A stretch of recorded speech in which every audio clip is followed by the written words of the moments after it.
It's easy. Skip, sometimes when emotions are high, logic is low. And I think Kevin Durant getting swept, the fashion in which they lost, I think that left a very sour taste in his mouth. He's like, I thought we were better than that. We're better than that. I know we're better than that. And maybe there are some things that were going on inside the building that he thought needed to be changed, and he wasn't sure they're going to be willing to make those changes. And so I'll tell you what, you don't want to make, if I'm not so sure you'll make those changes, let me change the scenery for myself. But I think the Brooklyn Nets did a very good thing. They didn't overreact. They didn't panic. Say, okay, you want out? Okay, we're going to get your ass out of here. Because a lot of times that's what happens, Skip. People want a divorce. You want a divorce? I'll give you a divorce tomorrow. Instead of sitting down, let this thing, let cooler heads prevail. Let's talk this thing through. Hey, okay, I still believe this is the best situation for us. And I think the Brooklyn Nets, they were kind of in communication. Hey, KD, this is still a great situation. And maybe they assure KD, we will do a better job of holding guys accountable.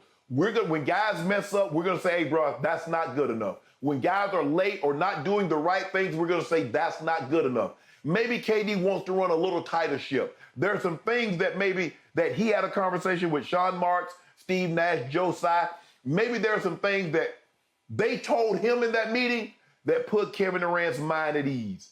Whatever the case may be, I like it.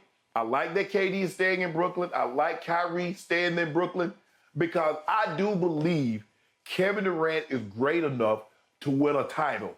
And what Kevin Durant doesn't know, and maybe he does and will never admit it, he wins one title in Brooklyn, it will mean more than both of those that he won in Golden State because it would be a situation that he helped establish. It was a culture that he helped foster in. And so for me, this was the best decision. Skip, you talked about it. Everybody's talked about it. You were never going to get equal value for Kevin Durant unless you swap Giannis or unless you swap Nikola Jokic, a player of equal, somewhat equal value. But Skip, you tried to say, well, we'll give you these 3 players and 2 first-rounders. That ain't Kevin Durant. Because that player has never been an MVP. That player has never been a 10, 11-time, 12-time, 13-time All-Star. That guy's never been a 9-time first-team All-NBA player. So you tried to swap me spare parts for a drop-top Bugatti. Nah, I'm good. But cooler heads prevailed, Skip. Cooler heads prevailed in this situation. And I would like to start by congratulating Tsai, the owner, for standing strong against the onslaught of you have to move Kevin Durant because he won't be happy. Tsai was the first NBA owner to say no to a superstar. We've seen what's happened in the past, especially featuring James Harden, quitting his way out of Houston, quitting his way out of Brooklyn to Philadelphia. It's a bad look for the league. Ben Simmons, same. We've seen a plethora of these, and it's an ugly parade because I just know from my little unscientific circle of friends that they just get sick and tired of this. They start to lose interest in the NBA because they feel like the superstars just run the league and could go anywhere they want to on a whim. And a lot of these have been whims, and Kevin had a whim. Get me out of here. Get me to Miami. Get me to Phoenix. And in the end, desperately saying, them or me. Either they go or I go. And Tsai, to his credit, stood strong all the way through because I do think in the end, I've said this from the start, even though Kevin Durant has the thinnest skin of any superstar I've ever closely observed, I believe Kevin has a really good heart.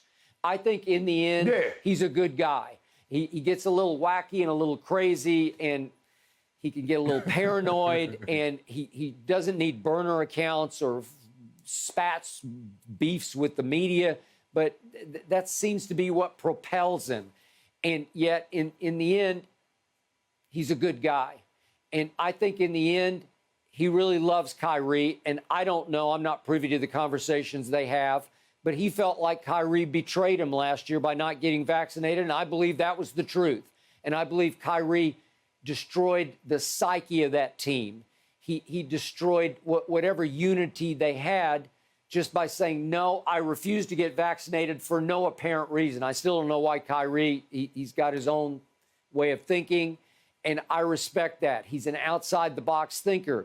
But if you're going to accept the $37 million, you have to do some things for the team. And maybe Kyrie has learned a lesson here. Maybe he's grown up a little bit. But apparently he and Kevin are back not only on speaking terms, but back to being besties. I don't know, being blood brothers. It feels like that's where it went. I thought maybe that Tsai would have to sacrifice Steve Nash to make Kevin a little bit happier, a little more comfortable there. But the irony of me saying that is, remember, right after they lost the fourth game and got swept by Boston, Kevin staunchly defended Steve Nash and said, we've been through so much turmoil off the court that it's not fair to hold him accountable for this because he hasn't had a level sort of playing court to be able to demonstrate how good a coach he can be. So apparently all is well. And now the question looms, will Kevin pout? Will his heart be in it? No. I didn't think his heart was in it against Boston. No. I don't think he will pout. No. He's a basketball player. He's a hooper. He just likes to work on his craft, to be dedicated to his craft. Maybe he will assume a little more of a leadership role. Maybe that's what Joe sold him is, I need you to step up and take over this team. You are the elder statesman here, and you should be the commanding officer of this team. And I think he will be. And by the way, Shannon, I said this from the start, much to the chagrin of Kevin's brother, who said, hell with this concept and hell with you, to me, about Kevin staying in Brooklyn. But apparently Kevin's going to stay. His heart's in staying. And my heart's in the Nets next year because, Shannon, I keep telling you, I really like what the Nets have. I like how they improved their team with Royce O'Neal and T.J. Warren and bringing everybody back. I don't know what's not to like if Ben Simmons obviously is the huge X factor here. Is he right physically and emotionally? I can't know that, but I think he's got a good chance of being. And if he is, on paper, this is the best team in basketball. On paper, they should be favored just the way they were a year ago going into the previous season. Well, Skip, the thing was is that Kevin Durant really never had any power for the simple fact he had 4 years on the contract. Yep. Now, Skip, if he only had 1 year, you would have had to move him because you were going to lose him for nothing. But because he had 4 years, this was the ultimate checkmate. It was the ultimate checkmate Tsai. Because Kevin Durant, when he requested a trade, okay, he tried to check the organization. The organization says, okay, we'll try to facilitate it, but we're not just going to give you away. Then Kevin Durant raised the ante.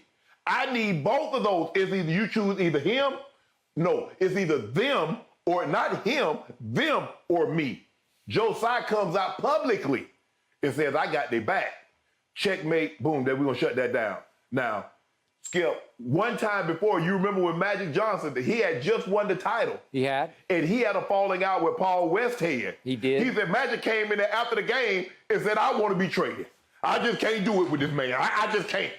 So him or me, Dr. Buss chose Magic. Okay. He did. As simple as that. I got that. But sometimes... But I was leery, though, Skip. I was leery, though, because if I believe had KD had it not gotten out, Tsai might have been willing to do something with Steve Nash. But, Skip, you can't have the man say this publicly and then do it. I agree with that. I'm with you. But in the end, it's like the old cliche about sometimes the best trade is the one you don't make. Well, in Kevin's circumstance, I believe he's going to come out the winner here because, seriously, the best situation for him was right under his nose in Brooklyn, and I think he came to that revelation like, wait a second, I'm about to enter into a new 4-year deal on opening night that pays me royally to be a Brooklyn Net with Kyrie and with Ben Simmons and with a really strong supporting cast. What's not to love about that? Right. I agree. I totally agree. I believe this is the best situation for him, given with the pieces that they've added. Yeah, I definitely believe they're going to move to the front of the line as far as I think too. Boston was the favorite. Yep. But I believe they're going to move to the front of the line in the East. If not, maybe the entire NBA. Maybe Golden State hold a slight edge, But I don't know if these two teams meet and they're both healthy, I don't believe Golden State can beat them in the finals. Well, I'd like to see that finals. Woo. I wouldn't. I like to see the Let's Lakers in open up Brooklyn. against my Pelicans, guys. So I don't know that I'm so pumped about this news. Skip, let's give credit where credit is due. You have called this since day Thank you. one. Thank you for watching. You can subscribe here to get the latest from the show, and be sure to check out more of the best clips from Undisputed, or go watch a few other segments from our other shows on FS1.